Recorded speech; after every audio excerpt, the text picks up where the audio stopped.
I believe that I am someone. There's nothing that you can say that can shake that.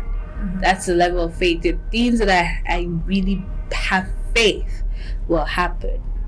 That right now there isn't exactly a guidebook about it. I don't know if anyone has invented it, but it's gonna come out and it's gonna happen. Hi everyone, it is such a pleasure to be here with you again. My name is Sophie and this is Neimat. And you're welcome to the Vivid Experience Podcast. Now, today, anyway, before we start about today's topic, how are you feeling? I'm okay. Okay, let's do that differently. How's your heart? They do bing. I feel like I'm the queen of sound bites at this point. Indeed, you are. That's like that Gomez song. The heart wants what it was. But I'm okay. I think. I'm not sure. I will check back at the end of the episode. But I'm happy though. I'm happy because I'm finally learning to find eros, desire, and love in other parts of my life. So, I love that. Yeah. Okay. So today's topic is, baby, let's talk about faith. Yeah. And the seasons of waiting. I don't know. For me, this topic is kind of difficult because in as much as I love to share, there's still so much I like to keep to me. Okay. And a lot of that surrounds like faith and the season of waiting because of how difficult it is.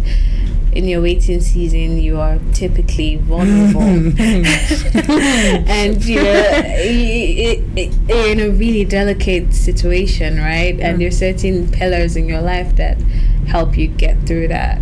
But let me start by asking you, baby, what does faith mean to you? I was gonna quote the Bible. That's okay. But I think as someone who imagines a lot, I'm not crazy. But I was gonna say delusions. But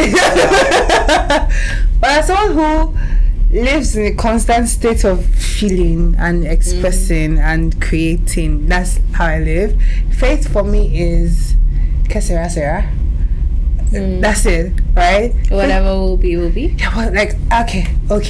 Faith for me is, I don't know. I'm confused. I'm terrified. I don't know. But okay, I'm gonna wait out. I'm gonna see what it is. Faith for me is patience. They're sort of similar for me because by default I'm not a very patient person. So faith for me, if I say I have no comments. Yes, she knows it's true. Like even me, I'm not lying. But faith for me is expressing patience. And for me to express patience with something means I really want that thing. Otherwise, I'm like, yeah, whatever it is. But for me to have faith, it means I'm willing to sacrifice, in a sense, my need for immediate answers and immediate fulfillment and immediate returns and immediate results for waiting. So faith for me is patience in a way. Okay. How about you? Faith for me is having an unreasonable Slightly quickly. Unreasonable belief that something can and will be done, even if I don't have or see a framework for it. It's not difficult for you because you're very logical. Yeah. Which is why I'm very logical. I'm illogical. I'm severely logical. And that's where faith lands for me. It's like you cannot shake it. You can't shake that belief. I believe that I'm going to be someone. I believe that I am someone. There's nothing that you can say that can shake that. That's the level of faith. The things that I really have faith will happen. That right now there isn't exactly a guidebook about it. I don't know if anyone has invented it, but it's gonna come out and it's gonna happen. And I think that's why, because I am a woman of faith and I am a Christian, and the good book says that if you have faith as little as a mustard seed, you will say to this mountain, move, and it will move. Like, that is the power of faith. And I think a lot of people of faith as well, maybe different faiths, have said this in very many ways. Like, you say, oh, you have to have belief, whatever it is that you say, the universe is hearing. It is true, right? The power of affirmations, for instance, right? Like, it's very, very important, right? And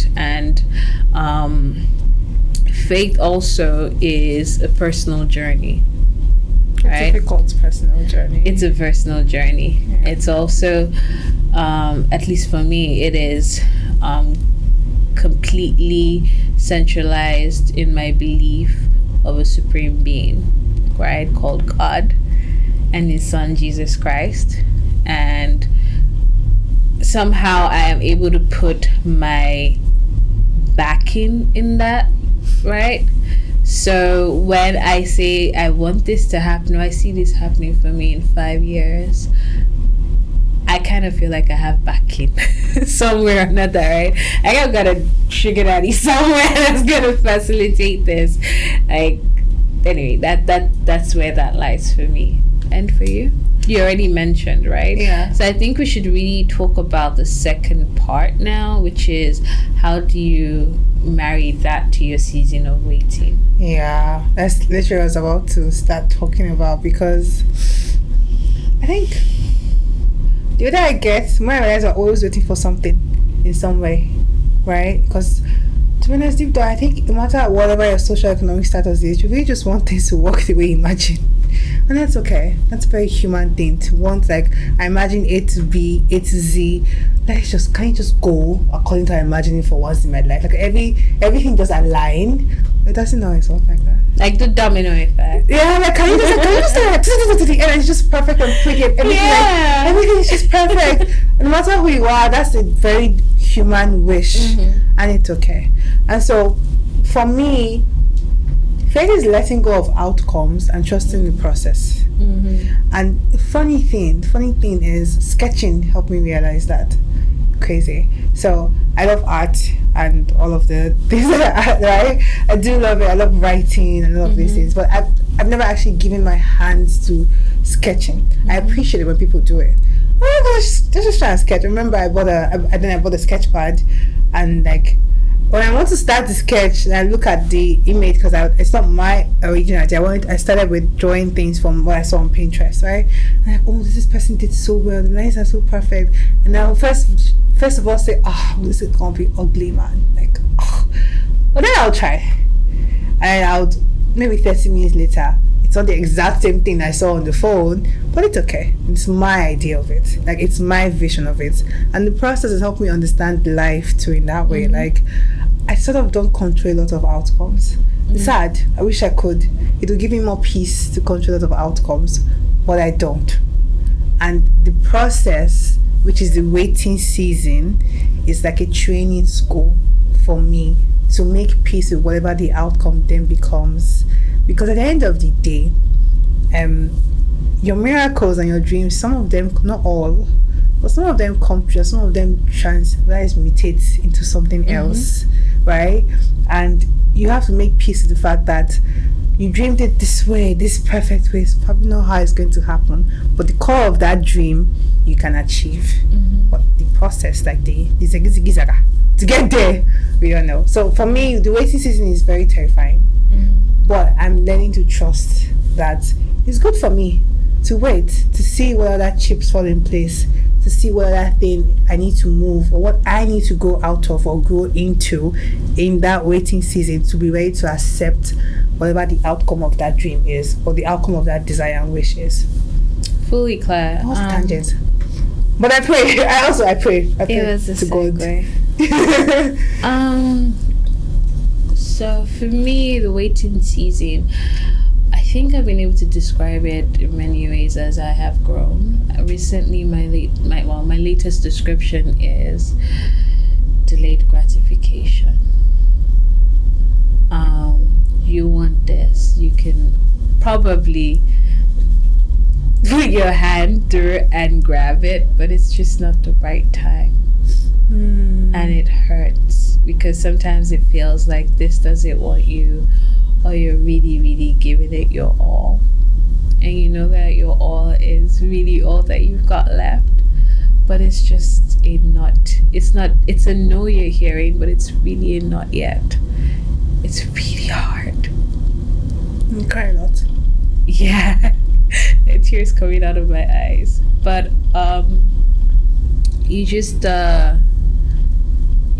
remember that delayed gratification is an art, right? And one thing that makes me remember or puts this in perspective is like when you go to the gym and the first time you do a sumo squat, it's really hard and you can barely make it through a set, but then the next a couple of times you go, you're doing like 3 sets, 4 sets, so you're like, I can't relate. I'm pretty damn strong. Yeah. But it's the pain in the first time. It's the repeated no's. It's the repeated it's not you, it's us. There is to doubt. It hurts. Yeah. But yeah, the satisfaction that comes from delayed gratification, at least, it keeps me going. Yeah. Thank you, baby. That was tough. Thank you so much for sharing that. I don't even feel like asking you any question. I want to say bye everybody now. No, it's okay. But I get it. So what's what's a pillar you hold on to? Like, imagine, let me give you like more visual context. Like, imagine you're in a sandstorm, and the sandstorm is whatever the issue is. What's one pillar of faith? Not one, but what are the pillars of faith that you hold on to? Like, you got me, I'm not gonna let you go. I read my Bible. Yeah, I read my Bible. I you know how, and I hope that we get to do an episode about this, like, how do you hear from God? But I really hear from God when I'm reading the scripture. It's like I could read a particular verse 1,000,000 times and it means different things to me in those different times based on what I'm going through. That helps.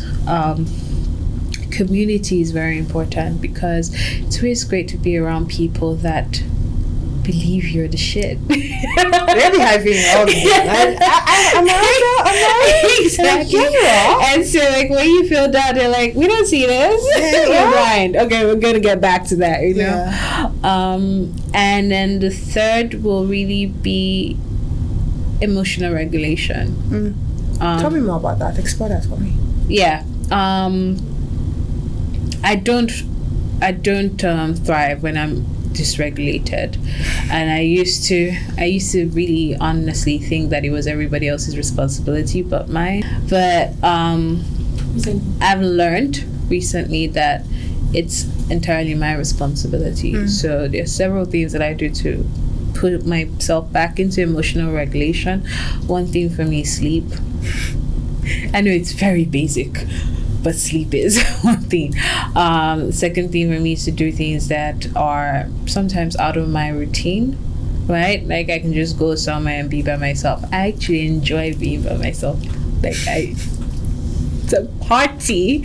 I love family, I love community, but I really like to be by myself sometimes. Third thing really would be, okay, well, we're in this situation. Has anyone else been in this situation? Research. Because my understanding is I got there because I did not have the necessary tools. So how then do I get the necessary tools that can then gift me the gratification that I am waiting for and the regulation that I'm seeking? And then the fourth one is to go back home.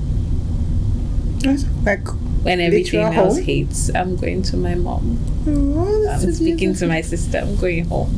Yeah. Okay. Mine will be God. Honestly, I think sometimes when I'm praying, I'm like, are you praying, girl? Are you talking? I'm like, yeah. Also, it's a conversation from here. We are. There's a couple of things we need to discuss. Yeah, like there's a lot on the agenda today. Let's unpack that. You get? Because, and then I also, reading the Bible helps, right? It helps me to, I don't necessarily hear from God in that way. People hear from God differently. I know how I hear from God, which I'm not ready to share, right? But reading the Bible helps, and praying helps. Like, okay. And I ask for, when I pray, especially when I'm waiting, I ask for, can you, like, anything you can take, but don't take your spirit from me. I need your spirit. It's your spirit that will help me. David's prayer. Yeah, that's it. That's what I'm always praying for. Like, yeah, that can be a lot of things, but not your spirit, right? And then the second one is me. Like me, myself, and I, we would sit down and say, okay, what is happening here? We'd write about it. Maybe a poem or two come out of it. Or 10. Or 10. That's reading. Yeah, I'm not gonna expect poems now.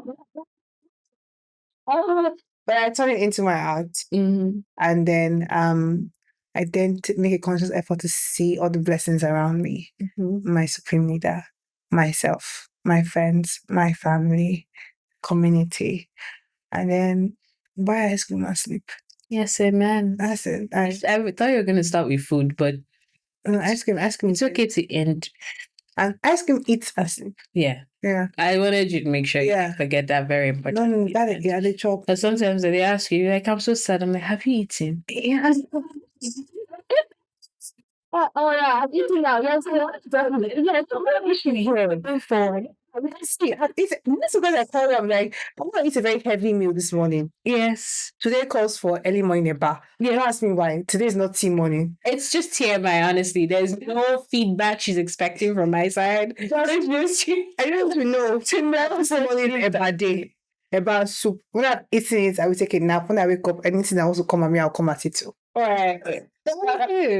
Yeah. I think it's about time that we wrapped up on this because tears have fallen. They have fallen, yeah. Subliminally. Yeah. How dare I? Yeah. Oh yeah, thank you. So to wrap it up, what would your last thoughts on the season of waiting? Hang in there.